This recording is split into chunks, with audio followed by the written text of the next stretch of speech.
So hi friends, welcome to Manappuram civil service academy. അപ്പോൾ നമ്മൾ ഇതിൻ്റെ കണ്ടിന്യൂഷൻ നമ്മൾ ഡിസ്കസ് ചെയ്യാനായിട്ട് പോകുന്നത് most common mistakes to avoid in a UPSC preparation. Okay, അപ്പോൾ ഓരോ ആസ്പിറൻസും എന്ത് ചെയ്യുന്നു, യൂഷ്വലി ചെയ്യാൻ അല്ലെങ്കിൽ ചാൻസ് ഉള്ള ഒരു പ്രിപ്പറേഷൻ സൈക്കിളിൽ ചെയ്യാൻ ചാൻസ് ഉള്ള മിസ്റ്റേക്സ് ആണ് എന്ത് ചെയ്യുന്നത്, അവോയ്ഡ് ചെയ്യേണ്ട മിസ്റ്റേക്സ് ആണ് നമ്മൾ എന്ത് ചെയ്യുന്നത് ഈ വീഡിയോയിൽ പറയുന്നത്. അപ്പോൾ അതിൽ one of the most important mistakes that an aspirant can commit എന്ന് പറയുന്നത് എന്താണ്, സിലബസും PYQസും എന്ത് ചെയ്യുക, നോക്കാതെ പ്രിപ്പറേഷൻ സ്റ്റാർട്ട് ചെയ്യുക അല്ലെങ്കിൽ പ്രിപ്പറേഷനിലേക്ക് പോകുക എന്നുള്ളതാണ്. അപ്പോൾ നമുക്ക് ഈച്ച് ആൻഡ് എവറി എക്സാം, ഏതൊരു എക്സാം എടുത്ത് നോക്കിക്കഴിഞ്ഞ് കഴിഞ്ഞാലും അതിൻ്റെ ബൈബിൾ എന്ന് പറയുന്നത് സിലബസും PYQസും ആണ്. അപ്പം നമുക്ക് അതിൻ്റെ ഡയറക്ഷൻ കിട്ടുന്നത് തന്നെ എന്താണ്, ഈ രണ്ട് കാര്യങ്ങളിലൂടെയാണ്. അപ്പോൾ ഇത് നമ്മൾ എന്ത് ചെയ്യുന്നു, ലെഫ്റ്റ് ഔട്ട് ആയിട്ട് വിട്ടിട്ട് പ്രിപ്പറേഷൻ തുടങ്ങി കഴിഞ്ഞ് കഴിഞ്ഞാൽ എന്താവും, നമ്മൾ ഡയറക്ഷൻലെസ് ആയിട്ട് പോകും. So it's not important that how fast you prepare, it is the direction which is very important. അപ്പോൾ നമ്മൾ എത്ര വേഗത്തിൽ നമ്മൾ കവർ ചെയ്യുന്നു എന്നുള്ളതല്ല, കറക്റ്റ് ഡയറക്ഷനിൽ എന്ത് ചെയ്യുന്നു, കവർ ചെയ്യുന്നു എന്നുള്ളതാണെന്ന് വളരെ ഇമ്പോർട്ടൻറ്റ്. അപ്പോൾ സിലബസും എന്ത് ചെയ്യുന്നു, അതേപോലെ തന്നെ PYQസും വളരെ വളരെ ഇമ്പോർട്ടൻ്റ് ആണ്. അപ്പോൾ അത് കവർ ചെയ്യാതെ പോകരുത്. So you can avoid that mistake.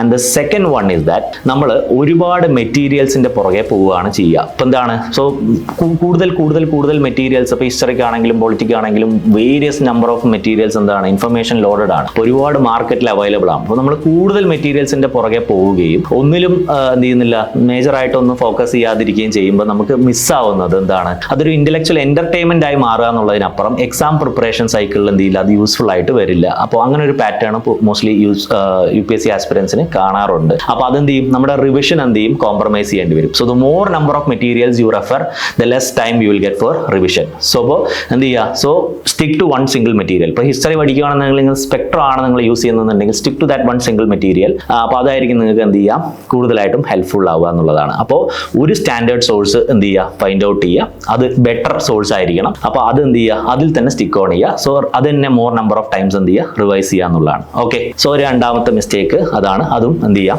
Avoid ചെയ്യാം. ദെൻ മൂന്നാമത്തെ എടുത്ത് നോക്കുന്ന സമയത്ത് മോസ്റ്റ് ഓഫ് ദി ആസ്പിറൻസ് ഇപ്പോൾ നമ്മൾ വരുന്ന സമയത്ത് ടെസ്റ്റ് എടുക്കാൻ ഭയങ്കര മടിയാണ്. ഓക്കെ, എൻ്റെ കണ്ടന്റ് പോരാ, ഞാൻ കുറച്ചുകൂടെ പഠിച്ചിട്ട് എന്ത് ചെയ്യാം, എക്സാം ചെയ്യാം, അല്ലെങ്കിൽ എന്താണ്, എനിക്ക് ആൻസർ റൈറ്റിംഗ് തുടങ്ങാനുള്ള കണ്ടന്റ് ഇല്ല, അങ്ങനെ എന്ത് ചെയ്യും, മടിച്ച് ഒരു പെർഫെക്റ്റ് ടൈമിന് വേണ്ടി വെയിറ്റ് ചെയ്യുന്നുള്ളതാണ്. ഓക്കെ, ഇപ്പൊ മോക്ക് ടെസ്റ്റ്, പ്രിലിംസിനാണെങ്കിൽ മോക്ക് ടെസ്റ്റ് എടുക്കുക എന്നുള്ളത് വളരെ ക്രൂഷ്യൽ ആയിട്ടുള്ള ഒരു എന്താണ്, ഒരു പോയിന്റ് ആണ്. അപ്പൊ അതെന്ത് ചെയ്യാം, നമ്മൾ മിസ്സാക്കരുത്. അപ്പൊ മടി വിചാരിച്ച് അല്ലെങ്കിൽ എന്താണ്, നമുക്ക് മാർക്ക് സ്കോർ എപ്പോഴും നമ്മളൊരു ഇമോഷൻ ആയിട്ടാണ് എടുക്കുക. അപ്പോൾ സ്കോറിനെ എപ്പോഴും നമ്മുടെ ഇമോഷൻ ആയിട്ട് കണക്ട് ചെയ്യരുത്. അപ്പൊ നമ്മൾ ടെസ്റ്റ് ചെയ്യാൻ ഒരിക്കലും മടി വിചാരിക്കരുത്. അപ്പൊ ടെസ്റ്റ് എടുക്കുന്നത് മാത്രം പോരാ, ടെസ്റ്റ് എടുത്തിട്ട് ആ ക്വസ്റ്റ്യൻ പേപ്പർ എന്ത് ചെയ്യണം, റിവ്യൂ ചെയ്യും, അതിൽ വരുന്ന മിസ്റ്റേക്സ് കണ്ടുപിടിച്ച് റെക്ടിഫൈ ചെയ്താൽ മാത്രമേ എന്ത് ചെയ്യുള്ളൂ നമുക്ക് കുറച്ചുകൂടെ പ്രോഗ്രസ് കിട്ടുള്ളൂ. അപ്പോൾ so focus more on progress rather than perfection. അപ്പോൾ ഈച്ച് ഡേ പ്രോഗ്രസിന് ഫോക്കസ് ചെയ്യുക, പെർഫെക്ഷൻ എന്ത് ചെയ്യുക, അതിന്റെ പുറകെ പോകാതിരിക്കുക എന്നുള്ളതാണ്. അപ്പം മടി വിചാരിക്കാതിരിക്കുക, എപ്പോഴും നിങ്ങളുടെ സ്കോറിനെ ഇമോഷനായിട്ട് കണക്ട് ചെയ്യാതിരിക്കുക എന്നുള്ളതാണ്. പ്രിലിംസ് മോക്ക് ടെസ്റ്റ് വളരെ ഇമ്പോർട്ടൻ്റ് ആണ്. അതേപോലെ തന്നെ ആൻസർ റൈറ്റിംഗും അതുപോലെ തന്നെ എന്താണ്, കണ്ടന്റ് ലോഡഡ് ആവട്ടെ, കണ്ടന്റ്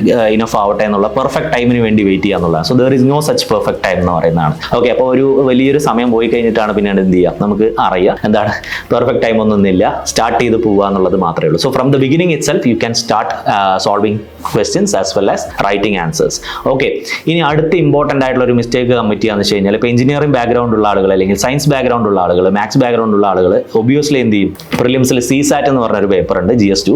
സോ അത് സ്കിപ്പ് ചെയ്യുകയാണ് ചെയ്യുക. അപ്പോൾ അത് സ്കിപ്പ് ചെയ്യും. അപ്പോൾ നമ്മളൊരു കോൺഫിഡൻസിൽ എന്ത് ചെയ്യും, ഒരു ആപ്റ്റിറ്റ്യൂഡ് സ്കിൽസ് ഉണ്ട് എന്നുള്ള ഒരു കോൺഫിഡൻസിൽ പോകും. ഇപ്പോൾ ദീസ് ഡേയ്സ് എന്ത് ചെയ്യുന്നു, UPSC ഭയങ്കരമായിട്ട് എന്ത് ചെയ്യുന്നുണ്ട്, CSATലാണ് എന്ത് ചെയ്യുന്നത്, കുറേ അധികം ടഫ്നെസ് അതുപോലെ തന്നെ എന്ത് അൺസർട്ടനിറ്റീസ് കൊണ്ടുവരുന്നത്. അപ്പോൾ ഒരു ബെറ്റർ ഡീസൻറ്റ് പ്രിപ്പറേഷൻ ആയിട്ട് മാത്രമേ എന്ത് ചെയ്യുള്ളൂ, CSATന് നമ്മൾ അപ്രോച്ച് ചെയ്യാൻ പാടുള്ളൂ. അല്ലെങ്കിൽ നമുക്ക് പ്രിലിംസ് കയറി കൂടാൻ ഭയങ്കര ഡിഫിക്കൽട്ട് ആയിരിക്കും. അപ്പം മിനിമം ക്വാളിഫിക്കേഷൻ മാർക്സ് സെക്യൂർ ചെയ്യുന്ന രീതിക്ക് ആയിട്ട് എന്ത് ചെയ്യണം, നമ്മൾ ഡീസൻറ്റ് പ്രിപ്പറേഷൻ CSATനും കൂടെ എന്ത് ചെയ്യണം, ഇമ്പോർട്ടൻസ് എന്ത് ചെയ്യണം, കൊടുക്കണം.